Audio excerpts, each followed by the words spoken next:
This is the I Read Comic Books podcast. I am your host, Mike Rappin. Joining me this week, two eggs laid by the Eggman himself, Dr. Robotnik, René Rodriguez. What's up? And Nick White. Let's go. 3 exclamation points and 4 rocket ship emojis. Cool. We are eating chili dogs today and talking about comic books on episode 323 of I Read Comic Books. So glad that you could show up and listen. But before we get into things, I've got a quick announcement. I know this episode comes out before the end of March, but April's Goodreads Book of the Month is coming up. Anthology comics is going to be the theme. So if you've got an anthology comic that you want us to read, we've been doing this you pick kind of thing where we give you a theme and you kind of just pick whatever book you want to read for the theme of that month. And for the Goodreads episodes that we record, some on Patreon, some live on the public feed, we're going to pick one based off of what people nominate. So if you've got something you want to read, make sure you head over to our Goodreads group, join by April 1st so you can throw something into that thread, and maybe we'll pick it for the Goodreads episode coming up in April. But let's get into things. Let's talk about comic books. That's why I brought you two here today. So let me ask my two legally mandated questions, which is, how have you been? How have comic books been? Let's start with you, René. I'm fine. Just hanging out, keeping it real. Oh, okay. Reading some All right, books. that's it. That's the end of the show. Yeah, Bye, thanks everyone. for listening to I Read Comic Books. Yeah, talk to you later. René, what have you been reading? So I've been trying to read more Western comics, just for funsies, trying to get back into it. I'm not going super hard by reading every X-Men title, although that's probably in the near future.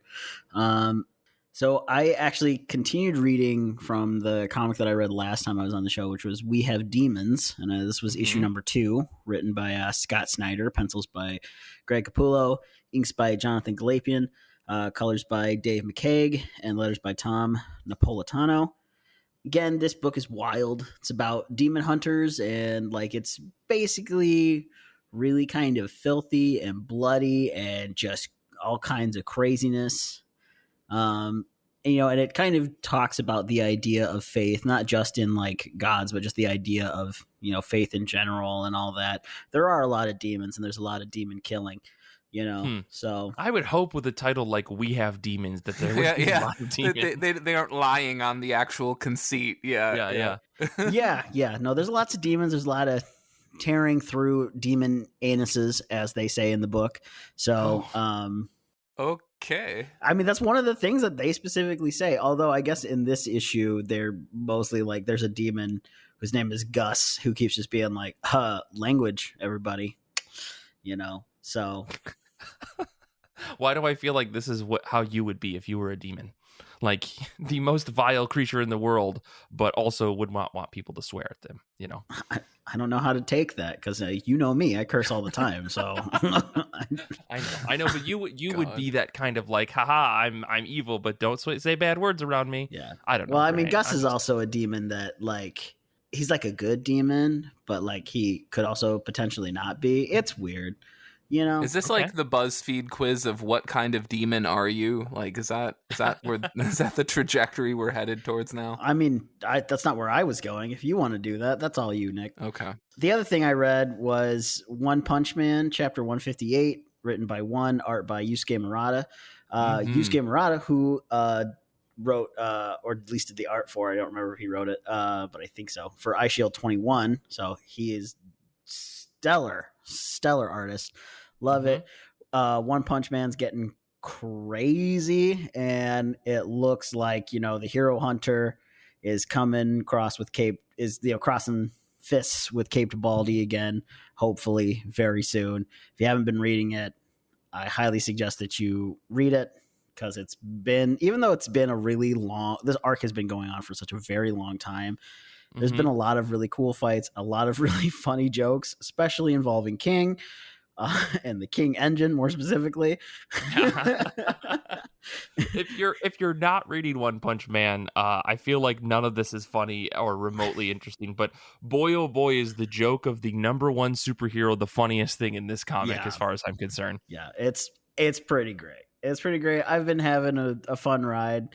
It's one of those series where I think it updates maybe once a month, so it's kind of fun just to sort of come back to it every so often. Maybe you'll have 2 or 3 chapters to read, and it's just really fun. I just kind of enjoy just having that always on the back burner, and I just had a good time with it this week. Would you recommend that book if somebody was enjoying Mob Psycho 100? I know it's the same creator, right? Yeah. The difference being that... writer. Right. The difference is that I think he wrote and drew all of Mob Psycho, which is why the art looks pretty different than One Punch. Yeah. Definitely more... how to put it? It's definitely more shonen. Rudimentary. Loose. The pencils are definitely looser. That's for sure. Yeah, because one started, it started as a web comic. One Punch Man did, and then it started getting serialized through Shonen Jump. Whereas Mob Psycho 100, even though it's also being serialized now, the art has stayed the same with One's original art. Whereas One Punch Man, they grabbed Yusuke Murata. I would say that the comedic style is very similar. It's a different type of story, but I mean, if you enjoy Mob Psycho, I think that you could get on board with One Punch Man, but everybody's different. But I definitely say give it a shot. Especially the earlier chapters of One Punch Man are pretty fun and funny. Oh yeah.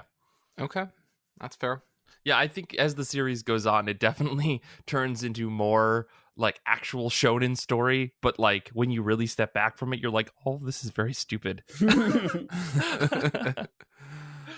Which is great. I don't know. That's why I keep reading it, at least. I always love that there's always like a really big chunk of really serious chapters and stuff like that, and then you'll cut away to just this what is the main character doing? And it's absolutely nothing important. He's lost most of the time. Right. So you Saitama, in the middle of this giant fight, Saitama is still trying to find the grocery store so that he can use the coupons he's been holding on to, right? Like, yeah, Metal Bat's got like, his arm and leg are broken. He's got like almost all of his ribs cracked. And, he's just bleeding out trying to protect like some school kids. And then Saitama's just like, I have no idea where I am. This isn't my house. Right. That's great. Well, cool. I guess, Nick, what about you? How have you been? How have comic books been?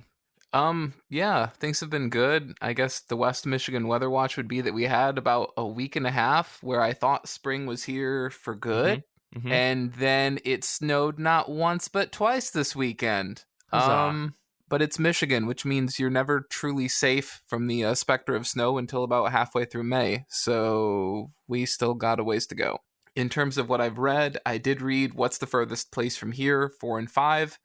This is by Tyler Boss and Matthew Rosenberg with letters by Hassan. I always get this wrong. Otsmane Elahu? Otsmane Elhau. Elhau. Dang it. Close.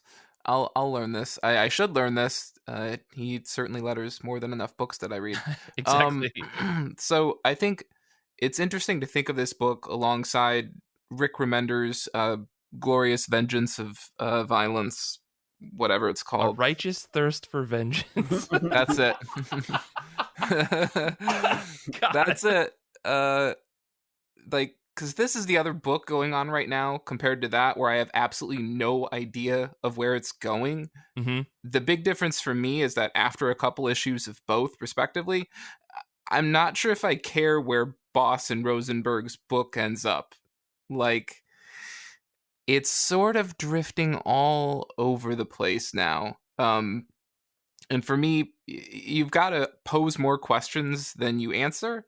But this book doesn't seem interested in handing out any answers, and it just consistently hands out more and more mysteries to the point that I can't even keep track of all of the things that I'm supposed to be dealing with. And there's just increasingly more and more characters, and it has the Delicious in Dungeons problem where nobody seems to die, but the cast seems to, it's like a 50% more people every week. So for those who don't read this book, I guess the elevator pitch would be it's sort of kind of post-apocalyptic, and this has ended up with groups of people ending up in factions or gangs a la kind of Mad Max, and it all seems to be kids, and they all fight each other and have territory battles, and I don't know where this book is going. Yeah, it feels like the Warriors taken to the extreme. if you've ever seen that movie, it's weird because there seems to be some underlying set of rules that everyone knows except for the reader, which is really interesting because they're constantly talking about laws and rules and, oh, you can't do that, or this is our territory. This violates our practices. Exactly. And we don't know what those are. And I don't think that that's a knock on the book, but after 4 or 5 issues, you're kind of like, okay, what actually defines anything? Right. And I think, Nick, you having read, I think up to the latest issue, I'm at the same spot. Like, I think we're going to hopefully get more answers by the end of this first arc, because I don't think this is going to be a 6-issue and done series. My guess is it's going to be 12 issues and done. But yeah, it feels like there's always something missing, and Tyler Boss and Matt Rosenberg are like using this mystery box of like, we're not going to tell you what's at the core of this, as like a way to kind of one up their story and kind of slowly reveal things to you. But so far, I feel like for every one thing they reveal, they add so many more things that I don't have answers for, that the revelation feels like inconsequential to the rest of the story, Yeah, and I don't mind being left in the dark. That's sort of my general life mantra. Sure.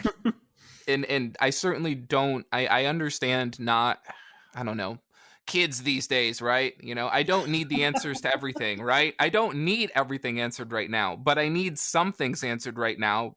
I guess the big one would be, why should I buy this book next month? That would be the starting question I'd like answered. But Tyler Boss art is great. I mean, you want the silver lining to take away from this? Tyler Boss is a fantastic artist. I love his art in this book. It's still not my favorite. I think his one shot of Department of Truth might be one of my favorites that he's done, but we'll see where this book goes, I guess. So resigned to this book. Look, as frustrated as you might be with me, I know that none of that is going to end up on the as a pull quote on the trade. So I'm losing out here too. Okay. Yeah. Like, that opportunity is gone. I also read Drifting Dragons volumes 1 and 2. Yeah. It is about dragons. It's not about cars. I only have to clear that up because I was asked that question yesterday. So this is by Taku Kuwabara. I couldn't find any other work by this individual, so perhaps this is Taku's first manga. Or at least their first English manga, probably. Right. So the series has been serialized in Kodansha's seinen manga magazine called Good Afternoon since 2016. It's currently ongoing. It was apparently adapted into a Netflix anime series that premiered in early 2020. I haven't watched that yet. Guys, I just got into manga. Anime is like, that's a big next step, and I don't know if I'm there yet. Mm-hmm. I get you. So basically, you have a steampunk airship crew that chases dragons so they can sell the meat and other useful parts while encountering other dangers such as air pirates, etc., etc. And much like Delicious in Dungeon, there's a lot of cooking and recipes. The art is absolutely fantastic. The shading is amazing. And the artist seems to be using washes with his art for like backgrounds like clouds and whatnot. And obviously that's something I see a lot with, an artist like Dustin Nguyen or Jeff Lemire, but I haven't really seen people using washes in manga. So that's really interesting. Yeah, and I don't know if it's literally a watercolor wash or digital or what's going on. But yeah, loving that book. Great book. Beautiful book. Really, I've been sitting on the first volume of that for a little bit. I'm glad to hear that it's solid, because I grabbed it just because the cover looked cool. Yeah. I think I saw it in a sale a long time ago, and I was like, oh, this looks like a nice book. But I'm glad to hear that that looks solid, or that it reads solid. Yeah, same. It's one of those where like I see the cover all the time, and I'm just like, I will get to you eventually. But it's just one of those things where right now I'm just like, I need to finish reading all of the things that I have in my house before I read something new. Well, it seems like every Shonen Jump reader is perpetually behind, right? Because it's this, every week or month you're getting 18 billion new things to wade through. So I understand anybody who has Shonen Jump. It seems like everybody who has Shonen Jump is always like, I'm so behind. unless you're our good friend Furret, who is now current with like every book in the Shonen Jump app. Yeah, he's got that Matrix plug in the back of his head, and he just that's the only way to get current on Shonen Jump. That's the dream. That's the dream. Maybe if they took off their 100 chapters a day limit, we could get through more. Oh my god, I love it whenever I encounter anyone who is like actively mad. This is René. René has run into this before, right? Yeah. René is the power user. He is the power user. I mean, 100 chapters a day is nothing. Why is there a limit? That is so much manga to read in one day, René. I think they're telling you to go outside and touch some grass. I do. I touched some grass today. Okay, well, I'm proud of you. Thanks. That's good. Thanks, man. I appreciate it. We'll send that along to Shonen Jump and see if we can get that waived for today. Yeah. That's a special Sunday bonus. Anyways, what about you, Mike? For me, I have been all over the place trying to learn how to edit audio in a way that it makes it not sound like crap, because I'm trying to put something special out for our patrons by April 1st as part of our next schedule update. So hopefully going to get that figured out. So if you're not a patron, make sure you head over there and become one. Join one of our maybe annual subscriptions. It'd be cool. And then you can get access to this cool little Star Wars oriented thing that we may be dropping very soon.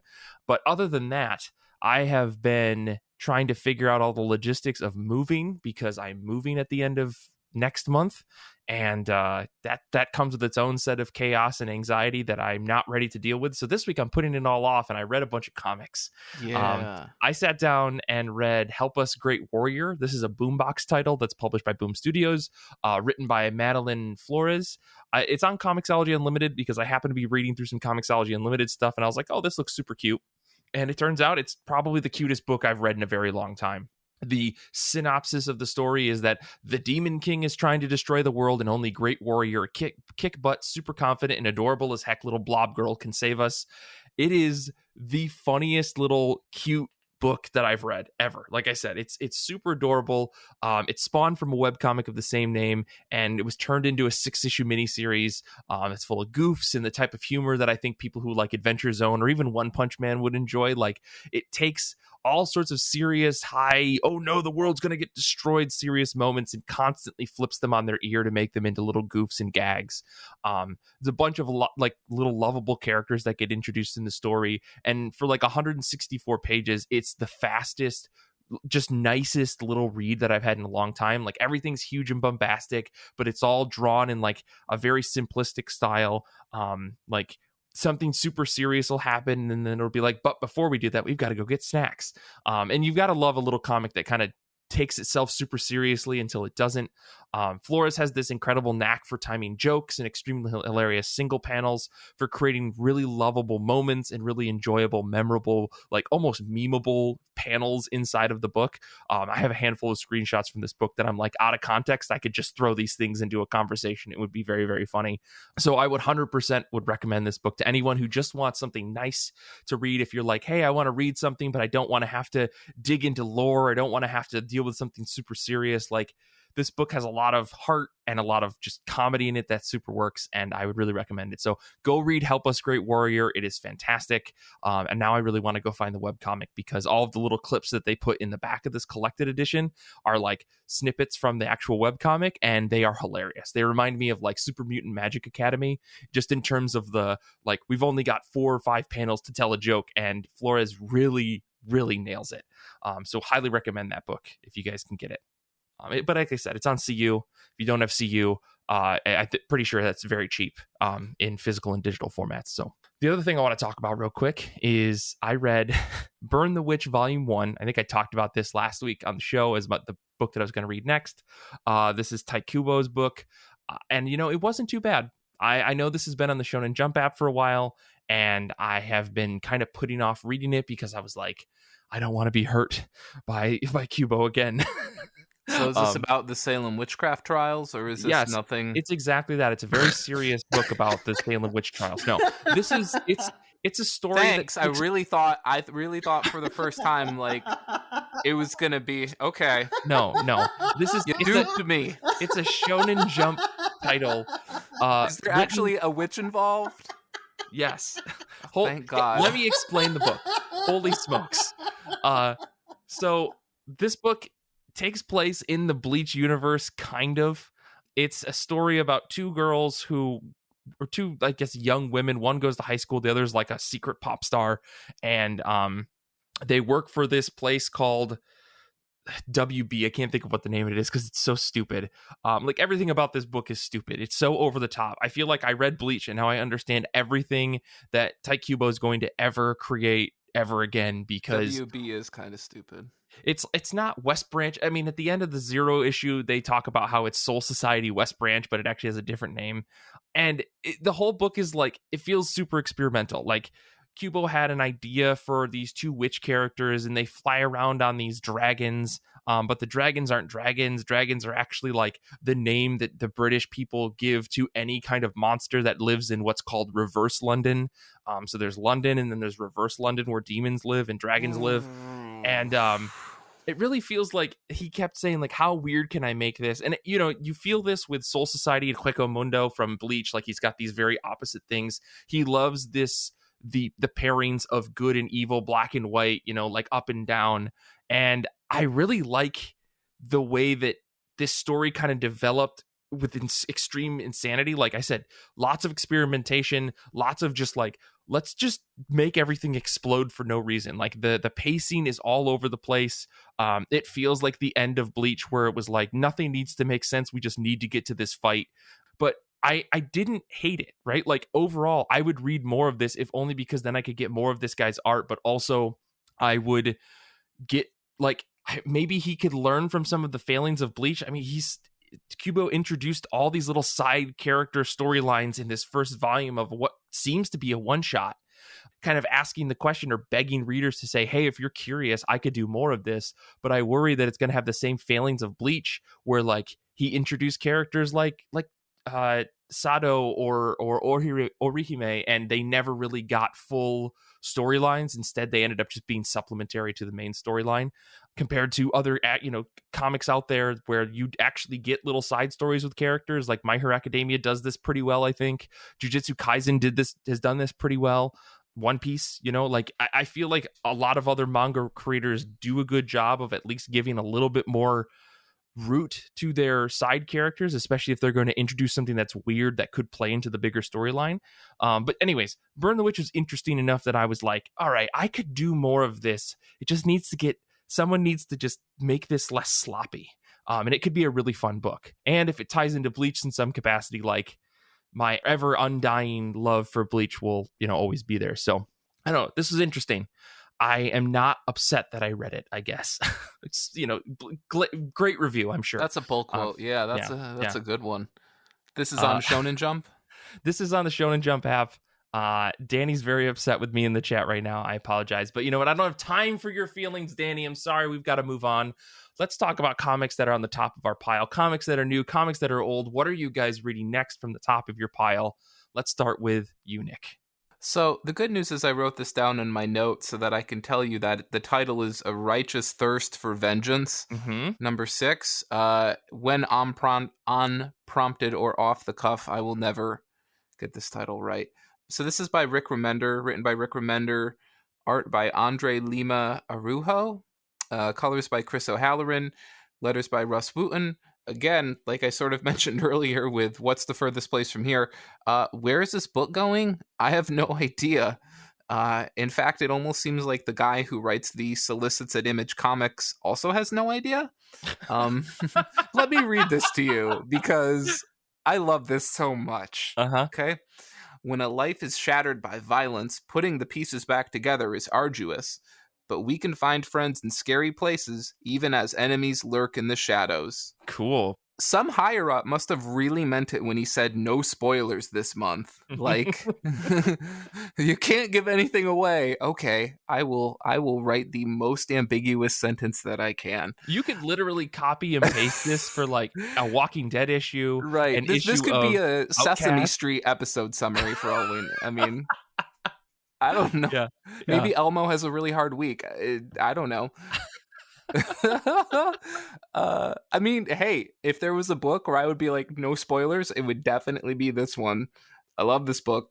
As long as it doesn't get super edgelord or resoundingly, overwhelmingly violent, and Remender gives in to his darker tendencies, I will continue to love this book until that point. This book is super interesting because it feels like the fastest paced thing that is taking forever to get to the end of, like in a good way. Yeah. I want a million issues of this, but also every issue I read in like 2 minutes flat. Yeah, like inject this straight into my veins. Every time that I reach the end of the issue, I'm like, what was that, 7 pages? And then I look and it's like, no, that was like 24, 26 pages. I'm like, how? How? Like, it feels like 7. And I think full credit to Remender, there are plenty of pages, plenty of sequences that he doesn't bog down with prose. Like, it is just a really fast, silent, action sequence or whatever. And that just keeps the pacing just 0 to 60. Yeah. This book could be 100% bogged down with like captions, right? Like the entire book could have a narration, but I think it's really, really smart to not have that and just make us like the reader experience what's happening with the players of the story, if only because it makes it that much more interesting. You never know where the book is going because no one is telling you in advance, I've got to go do this and I can't forget that I did that, none of that shit. I really, really have to applaud the team on this book for not bogging us down. Like I totally agree with you, Nick. This book flies and it's amazing. Yeah, 100%. And Renee, what about you? What are you excited for? What are you reading next? Well, one, I liked Burn the Witch, but I also I didn't say I disliked I also really like Burn the Bleach, Witch. and I like along Bleach. with Danny. I'm also very unhappy with you, but wow! Oh my god, we're gonna have a conversation in the break. Oh my god, we are. Somebody is gonna have their Bleach wall scroll taken down. That's what's gonna happen. There's gonna be words. I reread Bleach not that long ago, and I do not agree with your assessment, sir. Okay. But anyways, what in the hell? Yeah. What are you reading next? What's on the top of your pile? So the next thing that I am excited for is Shoten Chapter 7, written by Akinari Asakura and art by Takeshi Obata, who is the man. Takeshi Obata has written series such as Death Note, Bakuman, Platinum End, Hikaru no Go, and I think...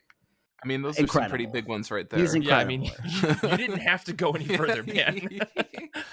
He's one of my favorite mangaka, so anytime he has a series, I'm like, yeah, we're gonna do it. And most of the time it works out pretty well. So Shoten is a manga that's about a team of high school kids who want to become a successful comedy duo in Japan. So I really kind of like it because it's kind of that same whole shonen, like, let's go for our dreams, type thing. And like, we've got a burning desire to do this and there's rivals and, but it's all like kind of, they're really good. So I hope that, they have they're a challenge, but in a good way, type thing. We're all helping each other do our best, and then the actual like sketches are pretty funny. They're pretty entertaining. I find myself laughing at them. So I have a good time reading this series, and it's a monthly series. But yeah, that's on the top of my pile, and I'm very excited to see where it goes next. It's one of those series where I'm like, you know what, just let it sit, So you've got a couple chapters that you can read through, and then every single time it's like, hey, there's a new chapter of this. I was like, oh, I guess I'll read it. Oh man, I've been meaning to read this since the last time you brought it up on the show, because it looks. I mean, I want more Obata art in my life. So what am I doing? Yeah, reading this. I'm having a good time. It's a good. I highly recommend. Cool. Is this a pretty new series then, or that's fairly new? Like the last 7 chapters half year. Or so. Oh, okay, yeah. Again, it's monthly, so Cool. Well, I guess before I get into my picks, let me shout out some of the folks that are hanging out with us in the Discord. As always, you can hang out with us on Sundays at 1 p.m. Eastern Standard, unless otherwise announced. And you can get your comic picks or your top of your pile picks shouted out on the show. So folks that are hanging out with us today, Danny is reading Immortal X-Men #1. Hannah is reading Trial of the Amazons. And Vincent is reading Soulfire Dying of the Light. lots of varying comics. But you know what? I'm very mad because Danny stole my pick. Immortal X-Men #1 is what I'm looking forward to the most reading this week. This is written by Kieran Gillen with art by Lucas Wernick, colors by David Curio with letters by Clayton Coles. And honestly, like, how do I not pick this book? You know, this is the Kieran Gillen masterpiece of the X-Men world where he's going to be, I don't know. I'll just read the synopsis, or a piece of the synopsis here, which is: prepare for sinister secrets to be revealed and learn that some secrets are more sinister than others. Like, this is just bait. This is bait for me. This is, this is them saying, hey, remember when Hickman did Secret Warriors and it was like a scheme within a crime inside of a plan, inside of a, machination?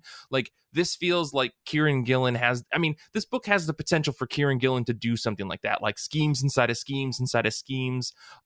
Mr. Sinister being one of the quiet council of X-Men that has a lot of nefarious things going on all the time. If you just look at the Hellions book that came out, he was doing all sorts of things that were off the books. And this book being just about the quiet council of people who run Krakoa's overall like governance is going to be really interesting. And I really think, they're called the Quiet Council. But I really am curious to see what Gillen does with this. I know that he's done a bunch of interviews about it, and I honestly haven't read anything. I've been trying not to get myself too excited for anything X-Men, because the Judgment Day thing is coming, and I'm just not excited for this big crossover event between the Eternals and the Avengers and the X-Men. But nonetheless, this book looks cool, and I really have been looking forward to doing an introspection of the Quiet Council since the Krakoan era began.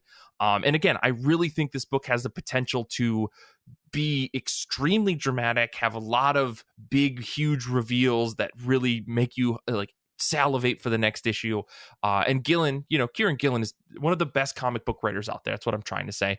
And I really hope that he can live up to my expectations of the X-Men. No, I think he'll do a great job. I'm very excited to see what he has to do with this book, because I've been loving his run on Eternals, and I really think that when he doubles down on a property that he's working on, he delivers some of the most interesting comics ever. You look at his journey into mystery, you look at his Young Avengers, like, the guy really can't miss. And I think this is like one of the biggest X-Men books that's coming, and I'm really excited to see what he's going to do. So very excited overall.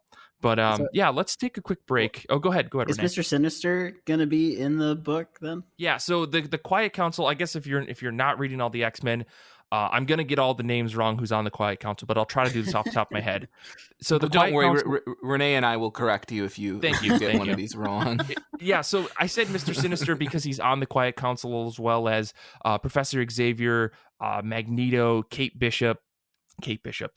That's not who I meant. Kate. Oh, I'm just gonna skip it. Emma. All I can think of is X-Men or movie stars. Kate Pryde. Thank you, Danny. Oh my God, I don't know any of the X-Men now. I can't. Like blanking. Nightcrawler. Emma Frost. Thank you, Danny. Sebastian Shaw. Mr. Sinister. Like I said. The High Evolutionary. No, there's another guy. Anyways, it's a handful of villains and heroes. Mystique, and now Destiny, her wife. People are just throwing names in the chat now to throw me off.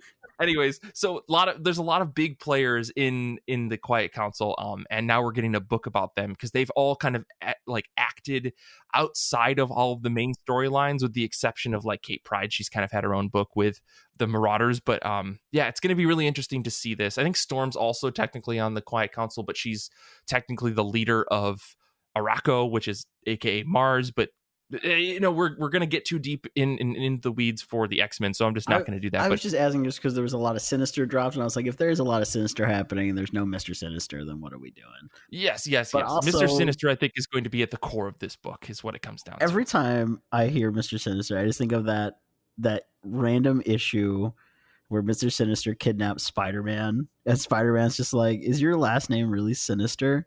So what's your first name? Is it Ted? Is your name Ted Sinister? Okay, with that, we're going to take a quick break. And when we come back, we're going to be talking about some advanced review comics. So we're going to give you some advanced reviews and some information about books that we think you should check out in the near future, or maybe some books that you shouldn't check out. So we'll be back in just a second.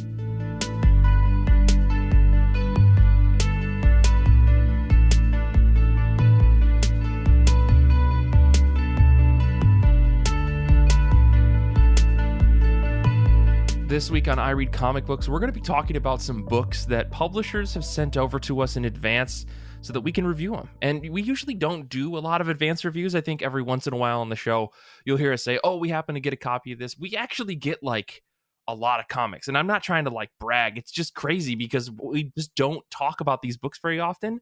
Yeah, I really wanted to like try to do an episode about this. Like Kate Lamphere suggested we do these for like mini-sodes, and I was like, you know what, fuck it, we're just gonna do it for a regular episode. I'm gonna make Nick and Renee read some comics. So that's what we're here to do today. So we all grabbed a couple different comics, and we're gonna try to give some spoiler-free reviews of these things because we really think that you should read some of these. And if we don't think you should read them, we're gonna tell you. And then we're not gonna get comments. Anyways, bye comps. Here's the thing. This is the risk that you run in publishing comics, right? Sometimes people just aren't going to like your book, but do whatever you're going to do. We're not here to be truly negative. We're going to find some light in the shadow if we have to, and I'm going to force it. So either way, let's just get things started. I'm going to talk about a book that I read called A Town Called Terror. This is out on April 13th, 2022. So if you listen to this in the future, lucky you could go buy this book because I think that you should. This is by Steve Niles, Simon Kurdansky. This is an interesting book. You may know Steve Niles' name from the 30 Days of Night series if you've ever read that, or maybe you saw the movie way back when. But this is a book that has like, I don't know, it's giving me Crow vibes, right? The art by Kurdansky is really Kudransky, that's what I'm getting my letters mixed up. Kudransky is very hyper realistic, but there's so much extra everything to every single page of this book. The art is very dark. It's very black and white and gray with some color mixed in. I mean, like the opening scene of the book asks a huge question that you really don't get an answer to in the first issue, but in the best of ways. And really, you can tell that Steve Niles is trying to really, really tell a super slow-paced book. So overall, like, we follow a guy who's getting back involved with his family, and without getting too much further into it, it involves a lot of changing scenery and a lot of really interesting transitions that I think Kudransky does a fantastic job of conveying. My only real complaint about this book is that some of the page content is so muddled in extra everything. Like every single panel has a lot of decoration. Every single page has so much detail that you're not really sure what's important, what's not important. There doesn't seem to be a background to this book. It feels like every single page is a massive painting. But it's still a serialized comic. It's still a sequential panel by panel kind of comic, but there's just so much extra decoration. That being said, Kudransky's art is superb. Some of the most realistic looking art I've read in a long time, and I really have to credit them for trying to create an atmosphere in this book because it's very much there. Like it's giving me gothic, grungy, dark, everything's taking place at night vibes in the best ways. And this isn't a black and white book. There is a lot of color in this book, but everything is super muted. And when they add color, it is with intent and purpose. And you really have to credit Kudransky for owning every aspect of this book in regards to art because it's pretty impressive overall. So Town Called Terror, it's pretty solid. It's out on April 13th. I don't know. Nick, Renee, any questions that I can answer about this book for you? I mean, I read this as well, and maybe this is my fault because I just inherently keep the brightness down on my devices so the battery lasts longer, but I had to keep incrementally knocking the brightness up another notch and another notch because it's... when you said it's a dark book, I was like, maybe Mike should be clear that, like, yes, tonally it's dark, but also it's very hard to see. That's true. Yeah, the art is very, very, like, it's detailed, but it's really dark. If you liked the choices of light, color, or lighting in the Batman, you will love this book. That's a joke for only people who've seen the Batman. But yeah, it's very, very dark. And I read it on my computer monitor, so like full brightness on everything. But I think if I was reading it on a tablet or a phone or something, I would have had to crank things because it's very hard to see. Yeah. But definitely creates a mystery, doesn't really answer any questions, definitely leaves you wanting to read issue 2 to try to get any sort of context for what's going on. I just couldn't understand maybe I'm an idiot, but there's a panel where someone has to call 911 and she's dialed 991. Did you see this? Yeah, I don't know if that was a typo or maybe that's the Canadian 911 or something. I'm so glad I'm not the only one. Like, my brain broke for 2 seconds when I saw that, and I was like, wait, what? Yeah, there was a couple lettering issues that I noticed in this issue or this copy. I don't know if it was because it's a draft copy or what. Like, there was just a couple little like things that I try not to judge a book on because I'm like, oh, someone will correct this before it actually gets printed. Right. But still, yeah, I did notice that as well. I was like, was that intentional? Is this a different 911? Exactly. I was like, is this a narrative subplot? Yeah. God. But yeah, interesting book. Renee, what about you? What did you read? Or I guess better yet, actually, because you've only got the one book. Nick, let's go to you. Let's go to you. Sorry, I was looking up like if it was 991 in Canada. It's not. No, I'm glad. I'm glad somebody did. So what you caught me off guard. It's 911 still. That's okay. Well, Nick, why don't we go with one of yours, and then we'll bounce back over to Renee. Okay. So I read Orcs in Space, Volume 1 and 2. Volume 1 is already out. Volume 2 will come out on April 26th, 2022. This is written by Justin Roiland of Rick and Morty fame, where he does the voices of Rick and Morty, I think. And hold on. I want to add a caveat to that, but well, go I'll ahead, get there. Don't worry, I'll bring it up. Yeah. Okay. As well as Rashad and Abed Geith. Mm-hmm.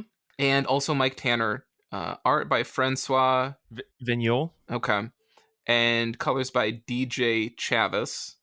I think what Mike was going to get at is that while there are 4 writers listed, based on the interview you had on the show, Mike, it sounds like Roiland was maybe a high-level story consulting. And then the Geith brothers wrote the screenplay, and Tanner adapted it into a comic. Yeah, I mean, I think that the Geith brothers and Tanner kind of worked on it together. Mike Tanner having a little bit more experience in the comic world. I think the way he explained it in the interview that we did a few episodes back was that he kind of, they had a lot of things they wanted to do in the book, and he kind of had to say, well, we can only do so much in a panel, so I think it was just like an amalgamation of the 3 of them working together. And again, I think Roiland was like a consultant on the story, less so than an actual writer, but it's hard to credit that I guess in a comic. Yeah I mean, it is always nice when a credits page is a little bit more specific about who did what. Or I love, as I talked about a couple weeks ago when Mike Mignola was like, yeah, they're giving me writer credits, but really it's like a 30-second phone call. And I'm guessing this is very simple. Do you want more money, Mike Mignola? Yes, please. Okay. Yeah. So the artist originally did an OGN called Titan that was imported by Titan Comics in November 2020. It was also nominated for the Joe Shuster Award for Best Cartoonist. So the original volume was published by Oni, and that came out in October 2021. It sort of kicks off with this Star Trek-esque crew that arrives on a planet that consists of, quote, primitive inhabitants of nominal intelligence to refuel. And they end up with having a trio of orcs that steal their ship. These orcs have their own series of problems back home, so they're in no hurry to stick around. They jet off, and the book's version of Starfleet is very eager to recover their ship. But what I find really hilarious is that the Starfleet group in this book is like total pushovers.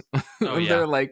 They're like, well, I guess if they want the ship, maybe they have a good reason or whatever. And there's one member who, of course, is a red shirt who's just constantly pissed at how much of like doormats the rest of Starfleet is. And he just wants the ship back. The designs in this book are distinctive. It's a very colorful book. You aren't going to confuse one character for another, not for a second. They're really delightful designs. And I think part of the danger here is that people might see this book and think that it's for kids. It is not for kids.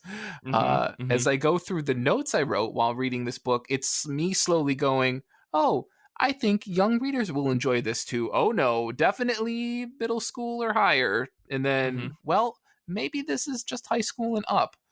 You know, you have characters that just get flat out vaporized, or other characters that just get like freaking drunk as hell. And then I was like, okay, not for kids, maybe. Well, but, I mean, we used to watch Ren and Stimpy as kids, so yeah, I don't that know. shouldn't have happened. That was a that was a mistake. I was not allowed to watch that show. I was terrified to watch that show. I did not need to be strong-armed by a parental figure into not watching that. It haunted my dreams. Yeah, but that makes sense.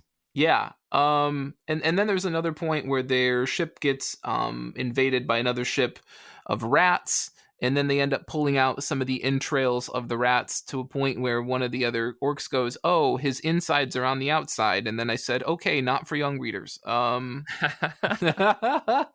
it's funny, but it's not edgelord funny. I think it really walks the line of, okay, it's a little bit more mature, but it's not shock and awe crudeness for the sake of being crude. Mm-hmm. And volume 2, to just very kind of, tiptoe around this, involves them making a stop at an intergalactic truck stop and then being chased by a biker gang of what looks like tribbles from Star Trek, but like tribbles from hell. And yeah, really funny, really enjoyable. It's a pretty big trade too, so you're definitely going to get your money's worth.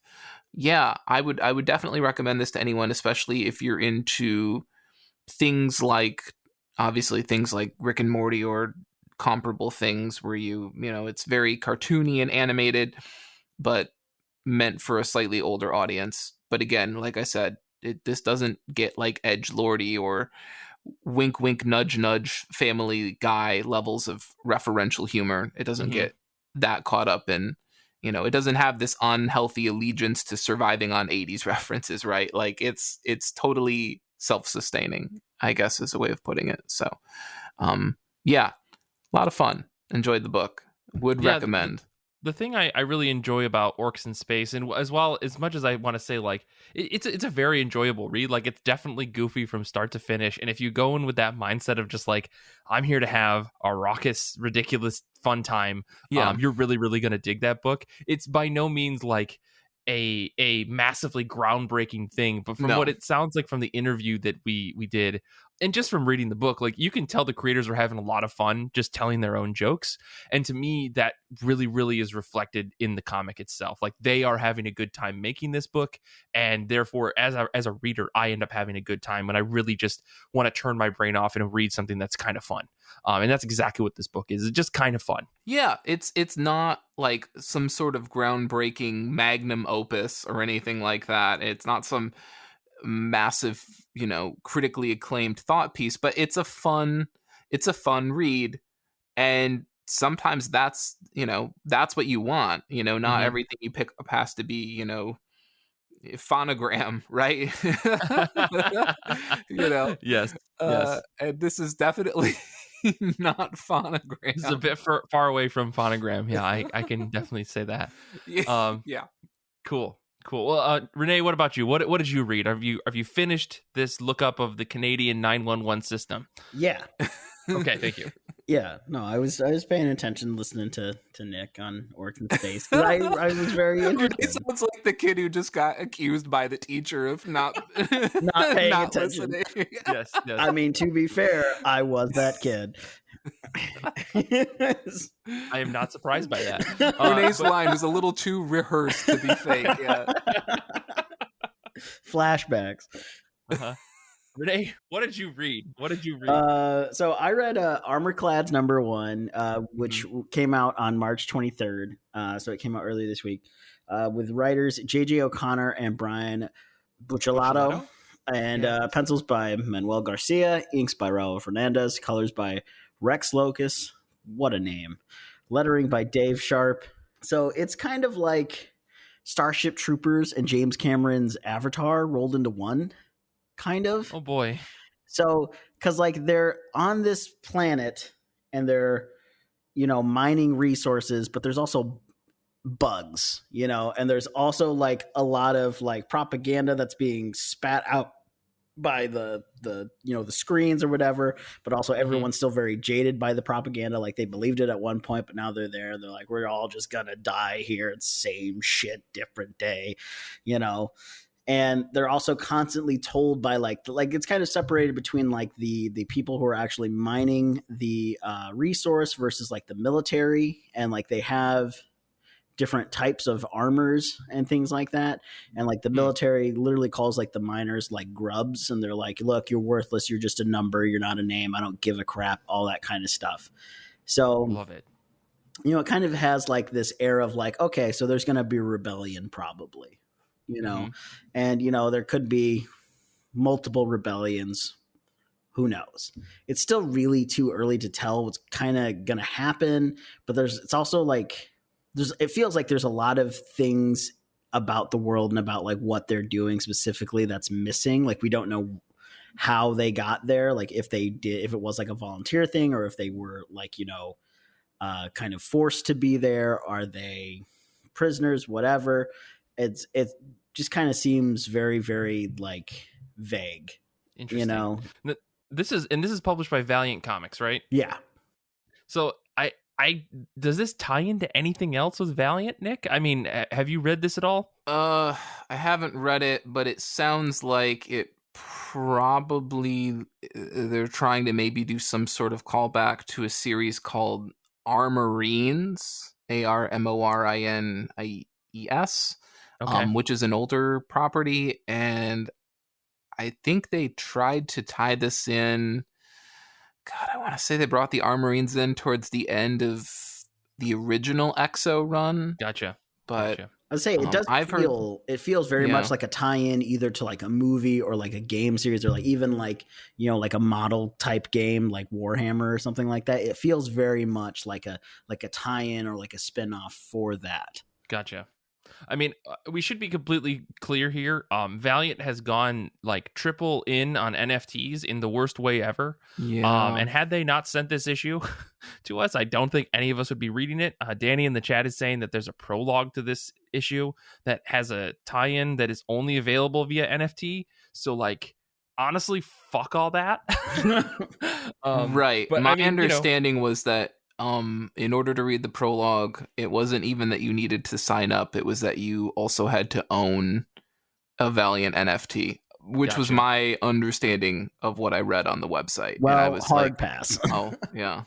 Yeah. Not doing that shit. Yeah. So one thing I did think that was really interesting was there was also a preview for issue 2 in the back, and for whatever reason it was totally in black and white, which I actually kind of dug a little bit more than the full colored issue, and maybe that's just due to all the manga I read. But René was like, "This is so much better. It feels so familiar." But honestly, I really loved all the detailing you could see even without the colors. And like the lettering for the preview was actually really like well done. They still like did sort of creative things, and it added like an emphasis when a character said a certain thing, And so I really did kind of like that. And I was like, I almost kind of like that a little bit better because it's a little more interesting, and also still seeing the detail in the pencils and the inks was like just wow. I was like, Manuel Garcia and Raul Fernandez really kind of knocked it out of the park, which isn't to say that the colors in the issue aren't good. They're actually really, really phenomenal. Like going through them, like it does paint a very vivid world. And there's a lot of small things like the sort of like wear on the suits, or like the dirt that gets on the faces of the crew. And there's all these tiny little things. And honestly, that was the art and the coloring, all that was kind of what I liked the most about it. Not to say that like I wasn't thoroughly disinterested in the series, but at the same time, there was a lot missing. And again, it reminded me a lot of Starship Troopers and Avatar. So I was just kind of like, okay, it just kind of feels very by the numbers almost. But I still think that the art is very, very pretty. And I'm not sure that I would continue reading this. One, just because I don't really read too much sci-fi anymore. But sure. Also, with all the NFT stuff going on, I'm just kind of like, no. Yeah, understandable. Nick, what about you? What's another book you picked up? Another one I read was where did I put this? Ghost Cage #1, which came out last week at the time of recording. Correct, And this is from Image Comics. It's written by Nick Dragata and Caleb Golner, with art by Nick Dragata, letters and design by Russ Wooten. Most of us know Nick Dragata as the artist from East of West, which was written by Jonathan Hickman. And now he's sort of marching out and carving his own path with this work. It's a big oversized issue. It is in black and white. So it looks like a manga, which always breaks my head when it not only looks like a manga, it feels like a manga. And which always breaks my brain when it goes, looks like a manga, feels like a manga, read it left to right. And I'm like, no. Yeah. I'm not gonna lie, while reading, like I keep double checking to make sure I'm reading in the correct way. Right. Because I'm like, oh no, am I reading does this make sense? Yeah. No, I'm good. Yeah, I follow you. This is one of those reads, and you only have these happen every once in a while, where you finish it and you're like, this was really cool, but please don't make me explain what I just read on any level. Yeah. And I had to literally go to imagecomics.com to read the summary of what I had literally just went through 50 pages of, which is that when his megacorp power plant falls under attack by terrorists, the super scientist who revolutionized and controls all energy on Earth sends his ultimate creation, an inadequate employee, in to destroy his most monstrous secrets. Which, when I read that and then reread the full issue, it made a lot more sense that I was reading the plot of Mega Man. I mean, you're not wrong. The guy even looks like Dr. Wily. Yeah, I can see it. Basically, you have this creation called Sam, and he's sent in to this power plant facility, which is divided, run by this guy who has this company now called Ohm, and OHM, like the Greek symbol. And he's basically, and you think OSHA would have a field day with this. He's created a giant reactor, which appears to be segmented into levels, where each level is a different form of power. So like the first level is coal, and the second level is hydro, and like the third level is like nuclear or something like that. Or as our old president used to say, nuclear. And that'll be a joke for anyone over like 35. And so he's sort of sent in to clean up, along with this low-level like customer service employee who should have evacuated with the rest of the company employees when this reactor was like attacked by terrorists. But there's a customer service ticket that the employee still needs to process, and is convinced that this will get this person in line for a promotion, which I was like, oh God. There definitely are some like blind corporate adherence comedy kind of going on here. And yeah, so this employee is sent in, and they send out this Sam creation, and the two of them are sort of sent in to deal with these different creations that feel like the bosses from Mega Man, like Shockman and Cut Man and Rock Man and all of that, except now they're forms of like power. Well, don't go too deep into it, Nick. And that's all I'm saying. I mean, that's the elevator, like, I mean, I think the big thing here is obviously not plot. It's the art, it's the action, it's the action sequences. It's definitely more of an action over plot book, to be sure. Yeah, I mean, when I read it the second time with the Image elevator pitch in mind, I was like, yeah, this makes way more sense. But the first time, oh my God, what an overwhelming read. So it's great though. I think that will help people. Yeah. I think that will help people who are maybe like me. Maybe they're not idiots, but like me, went in, were like, this was so fucking awesome. What was this book? I mean, that's not a bad interpretation of it, but yeah, it's a great book. I think everyone should read that one. It's going to be amazing. I think a lot of people have been talking about it, and I really want to see the negative reviews for it. So, you know what else is interesting is, just briefly, and I'm sure, I don't know, maybe this is the character in East of West who's like the child, the child who has like the balloon buddy or whatever. It's Babylon. been a while. Sure. Yeah. Doesn't that thing look a lot like Sam? Oh yeah, absolutely. Like Nick Dragata has a style of sci-fi that he likes to draw, and like you can see it. Like I was reading East of West recently, and you can see like where he pulled designs and like evolved designs that he had done in East of West into this book. I'm not mad about it because I think that he has really perfected his style in this book. Some of the best art that you could ask for out of this creator. Like if you like the way that some of the sci-fi stuff looks in East of West, you are going to love Ghost Cage, hands down. Yeah, it's a really, and I mean this in a good way. It's like it's an unhinged art style. Like it feels like maybe on East of West it was like, okay, let's pare it back, and then Ghost Cage is just fucking unhinged raw energy, and it 100%. Panel to panel, you can feel it. Yeah. Like even like the crazy distortion on the TV when like the doctor comes up and you're like, oh my gosh, this book pulses with energy, which is fitting. Yeah. Put that on the back of the trade. Nick Dragata, put that on the back of the trade. Well, I want to talk about one more book before we wrap up here. I read a book that's coming out on April 27th, 2022. This is called Bloodstained Teeth, written by Christian Ward, who you know as the artist on Odyssey and plenty of other things. He's done a bunch of different covers, and everything that he touches turns to gold. But in this book, he's writing. The artist on this book is Patrick Reynolds, with colors by Heather Moore, letters by Hassan Otsmani Elhau. This, for some reason, like my first initial impressions of this feels like an offshoot for the movie Blade. It's about vampires. It's got this grungy, dark, chaotic feel to it.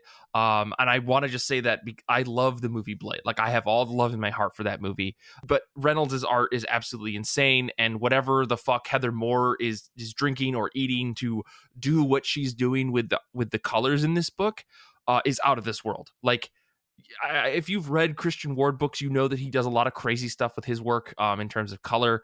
I don't know how this group got together and what they did, but it really feels like someone said, okay, for the colors in this book, I want you to go crazy. Like this doesn't feel like your typical comic book. It almost feels like it came out of the 90s with the way that Reynolds inks his pencils mixed with Heather Moore's colors. There's just like this vibrant, super neon colored everything to the book. When there's dark panels, you still see bright vibrant colors. Everything feels hyper realistic and extremely muddled at the same time, but in like a good way. Like there's a lot of things going on, but when they want to bring something into focus, Reynolds and Moore really capture different sections of the page in a really smart way.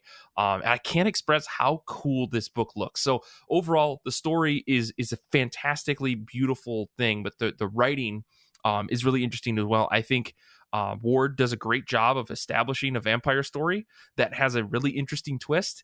I really think that like the summary is Atticus Sloan, as our main character, has been turning anyone with the right amount of cash into vampires. And as you might guess, some people are not too pleased about that. And I say that as that's kind of the opening 5 pages. And the story goes from there in some very interesting directions. And I think introduces pieces of vampire lore that I either wasn't aware of or I feel like is kind of unique to this world. But again, you can draw it back to other vampire stories that really lean into the creatures of the night, can't go in the sun.